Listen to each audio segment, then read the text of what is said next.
Have you ever had one of those moments where, you accidentally fall asleep somewhere you absolutely were not supposed to? Oh, yeah, like on the couch when you have a million things to do. Right, and then you wake up in this total heart-pounding panic in the middle of the night. The absolute worst feeling. It really is. Your eyes snap open in the pitch black. Your brain takes a second to, reboot.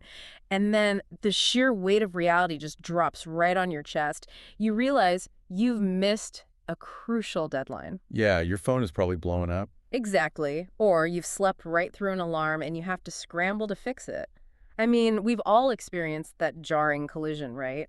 Between a peaceful moment of rest and the harsh, unforgiving demands of our real-world responsibilities. It's just a universally visceral experience. Yeah. I mean, the biological response is instantaneous. Your body just floods with cortisol, and it completely shatters whatever temporary sanctuary you had managed to find for yourself.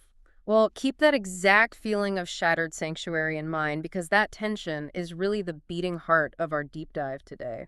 We are getting into an excerpt from chapter 11 of Suzanne Bellefeuille's text. And coming into this, we already know the basic dynamic between our main characters, Lucas and Isabelle. Right, they are deeply in love and engaged. Engaged, yes, but the marriage is on an indefinite hold. Why? Because Isabelle is completely submerged in financially and emotionally supporting her siblings. Which immediately establishes this heavy tone of self-sacrifice and maturity for the couple. Yeah, it does. So the mission for today's deep dive is to unpack this fascinating relationship dynamic.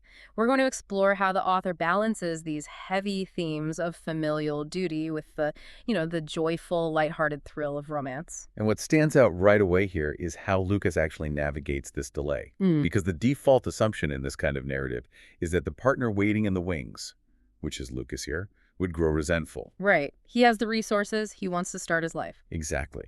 The delay is entirely external to him. Yet instead of frustration, he actively admires her dedication to her siblings. He recognizes the immense pressure she's under. But he still has to cope with the weight, And the way he does this is by teasing her with this very specific fantasy. He jokes that he's gonna, capture her, take her hostage, and drive out east to Prince Edward Island. Which is a very vivid image. It is, but okay, let's unpack this, because looking at it through today's context, joking about taking someone hostage sounds a bit, intense, right? Yeah, it can definitely read that way. But isn't it functioning here almost like an emotional pressure valve? I compare this to modern elopement fantasies. When couples are drowning in wedding planning stress and they just joke, let's scrap this and run away to Vegas. No, totally. They don't actually want to be taken to Vegas against their will, but the fantasy of escaping the logistics, that's the appeal. I completely agree.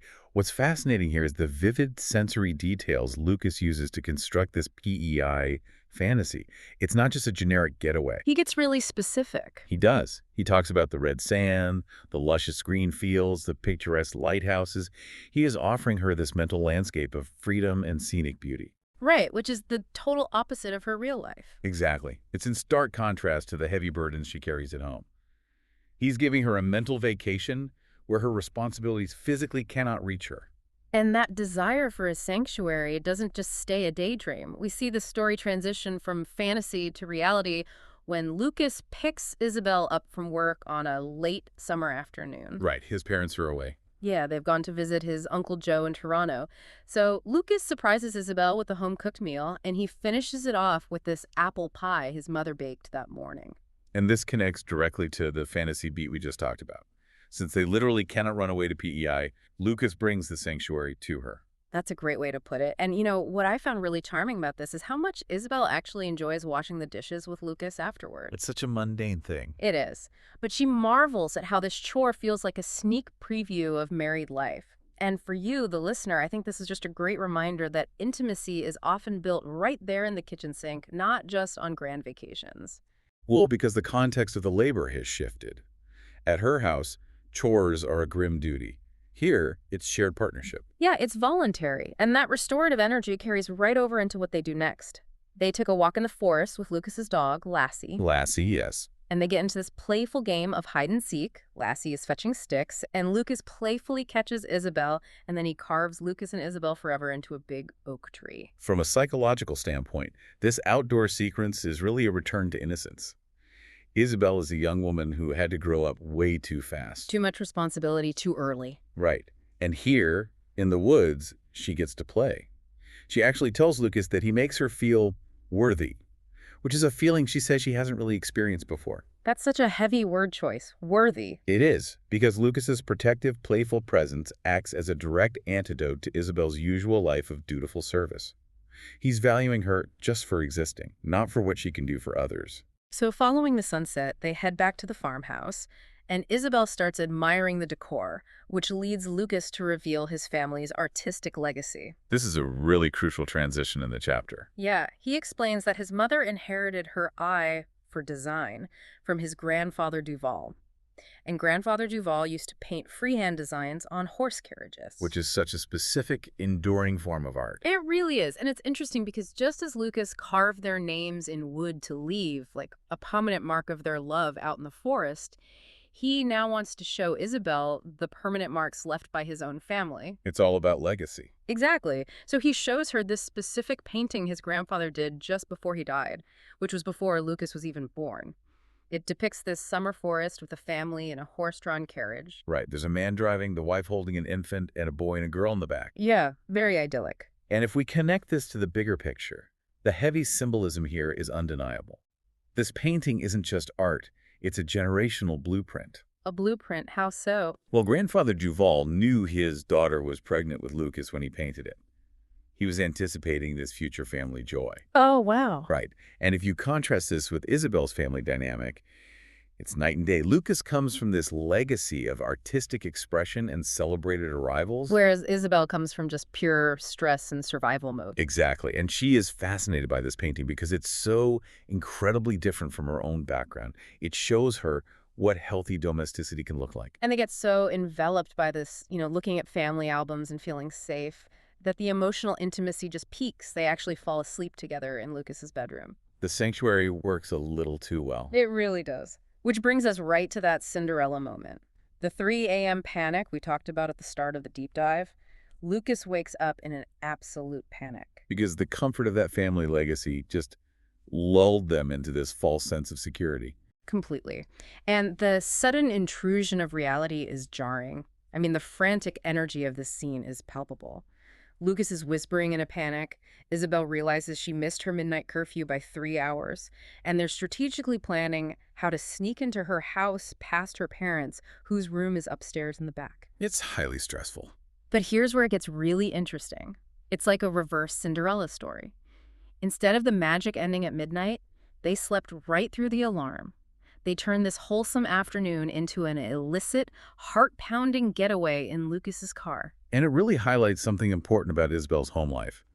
Lucas's intense fear is telling. He actually says, I know how upset your mother can be. Right. If this grown man is scared of her mom, things must be rough. It completely validates all the earlier implications about why Isabelle's home life is so stressful. But the twist is Isabelle's newfound confidence. She actually calms him down, right? Yes, she assures Lucas that she can handle her mother nowadays, which really shows how much Lucas's love in that afternoon in the woods has empowered her. She's wearing the armor he gave her. Exactly. Yeah. And then Lucas dropping her off at the end of the driveway so the engine doesn't wake her parents. It's just a perfect detail of protective care. It's such a great compromise between the panic and protecting her. And she manages to sneak in, crisis averted, which shifts the narrative to the morning after. It's Saturday now, and Lucas is out working in the barn with his brother James. And how is he feeling? He is absolutely glowing. The adrenaline of the 3 a.m. escape has completely vanished. It's replaced by this ecstatic confirmation for Lucas that Isabelle will definitely be his wife. Which was a great point about relationship psychology. The transition here shows how navigating shared secrets and shared stress actually solidifies a bond. They survived the pressure test. They really did. And that brings us to Saturday evening, where Isabelle completely takes the reins. Lucas picks her up in his Studebaker. She confirms that she snuck in successfully the night before, and they go back to his house. But this time, Isabelle is the one cooking. And she does not hold back. Oh my goodness, no. It is a French Quebecois feast taught by her grandmother. Just listen to this menu. It makes my mouth water. Tender sirloin steak, caramelized onions, fried mushrooms, baked potatoes loaded with sour cream and chives, glazed carrots, and homemade cream puffs. It's a massive undertaking. It is, and the climax of this scene is just perfect. After all this cooking, they have this amazing flirty banter. Lucas comes up, nuzzles her neck, and says she can be his dessert. Smooth. Right. But Isabelle is ever the pragmatist. She lovingly reminds him that she promised him supper first, and Lucas just whispers, "Eventually, we will get there." That line is so loaded. It really is. It so beautifully balances the domestic reality of cooking with the burning romantic tension between them. Absolutely. So what does this all mean? When we look at this whole arc, what's the takeaway?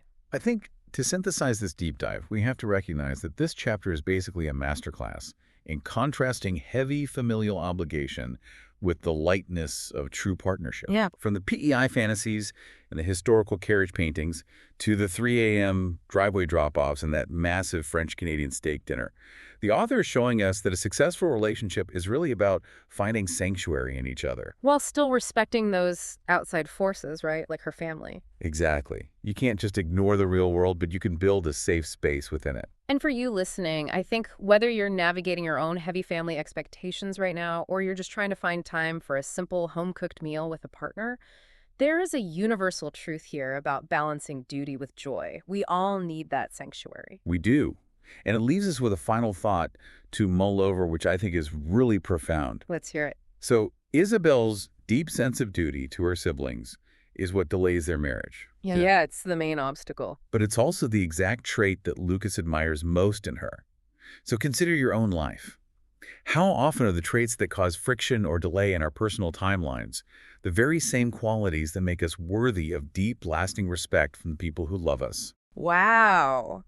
Yeah, the thing that holds you back is actually the thing that makes you so valuable. Exactly. That is definitely something to think about.